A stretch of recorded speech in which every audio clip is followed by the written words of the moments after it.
the country's economy is tied to North America free trade agreement partners, especially its northern border, the United States. President Peña Nieto arrived in Beijing today and will attend Apec meetings.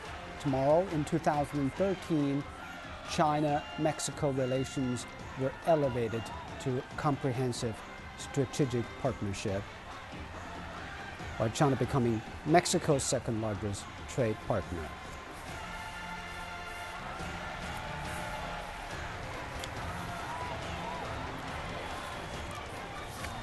Well, this is a motorcade that is more easily recognized because this has stayed always his own motorcade, President Obama of the United States. The U.S. is the world's largest national economy, the #1 economy, followed by China. Its GDP in third quarter this year was estimated to be 17 trillion US dollars. In the second quarter of 2014, Mr. Obama obviously wearing traditional Chinese. Thank you, Andrew, for that introduction. I have had the pleasure of getting to know Andrew very well these past few years. We have worked him hard. He's helped my administration with strategies for growing high-tech manufacturing to hiring more long-term unemployed. He's just as good at corporate citizenship as he is at running a corporation. Later I'll visit Brisbane, where I know Andrew spent some of his youth. I'm sure he's got some suggestions for fun there, but not necessarily things that a president can do. So we don't know how he spent his youth, but I'm sure he had some fun. It is wonderful to be back in China, and I'm grateful for the Chinese people's extraordinary hospitality. This is my 6th trip to Asia as president, and my 2nd this year alone. And that's because, as I've said on each of my visits, America is a thoroughly Pacific nation. We've always had a history with Asia. And our future, our security, and our prosperity is inextricably intertwined with Asia. I know the business leaders in attendance today agree. I've now had the privilege to attend the Apec CEO Summit in Singapore, in Yokohama, and in my original hometown of Honolulu, now in Beijing. And I think it's safe to say that few global forums are watched more closely by the business community. There's a good reason for that. Taken together, APEC economies account for about 40% of the world's population and nearly 60% of its GDP. That means we're home to nearly 3 billion customers and 3/5 of the global economy. And over the next 5 years, nearly half of all economic growth outside the United States is projected to come from right here in Asia. That makes this region an incredible opportunity for creating jobs and economic growth in the United States. And any serious leader in America, whether in politics or in commerce, recognizes that fact. Now, the last time I addressed this CEO Summit was 3 years ago. Today, I've come back at a moment when, around the world, the United States is leading from a position of strength.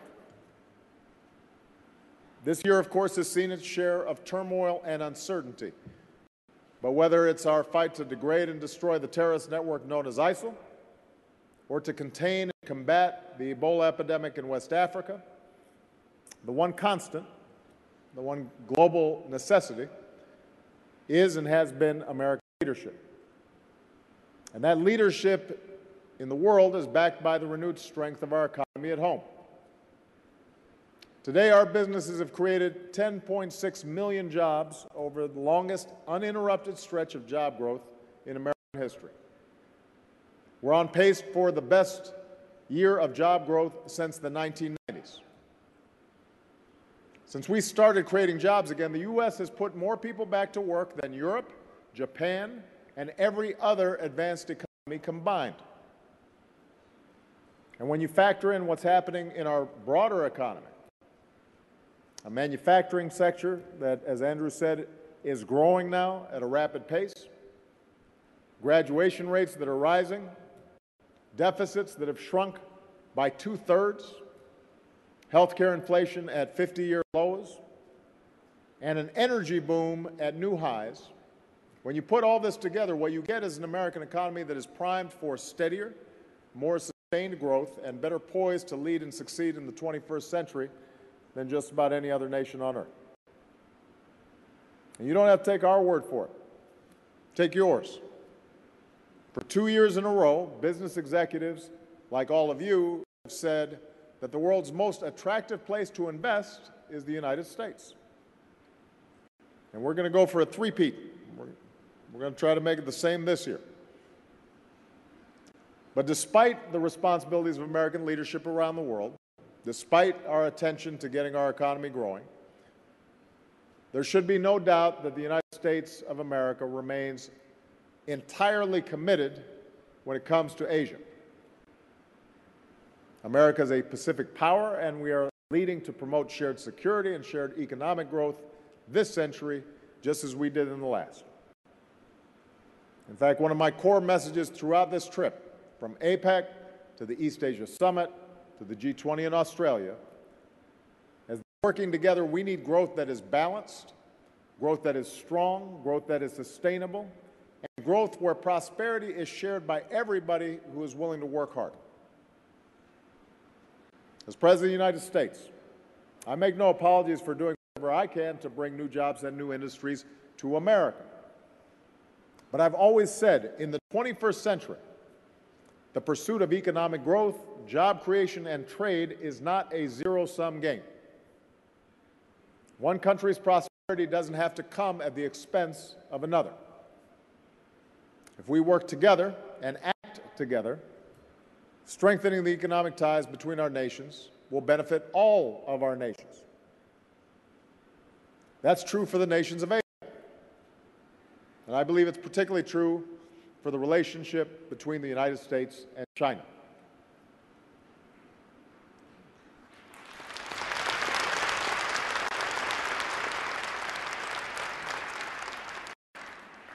I've had the pleasure of hosting President Xi twice in the United States. The last time we met in California, he pointed out that the Pacific Ocean is big enough for both of our nations, and I agree. The United States welcomes the rise of a prosperous, peaceful, and stable China. I want to repeat that.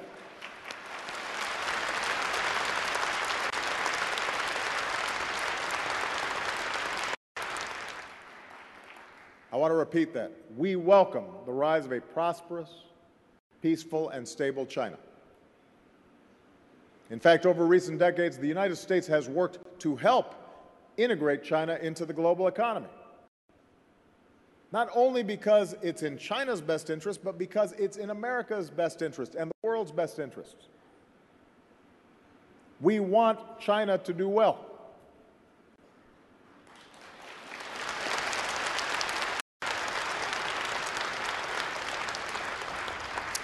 We compete for business, but we also seek to cooperate on a broad range of shared challenges and shared opportunities. Whether it's stopping the spread of Ebola or preventing nuclear proliferation, or deepening our clean energy partnership, combating climate change, a leadership role that, as the world's two largest economies and two largest carbon emitters, we have a special responsibility to embrace. If China and the United States can work together, the world benefits. And that's something this audience is acutely interested in.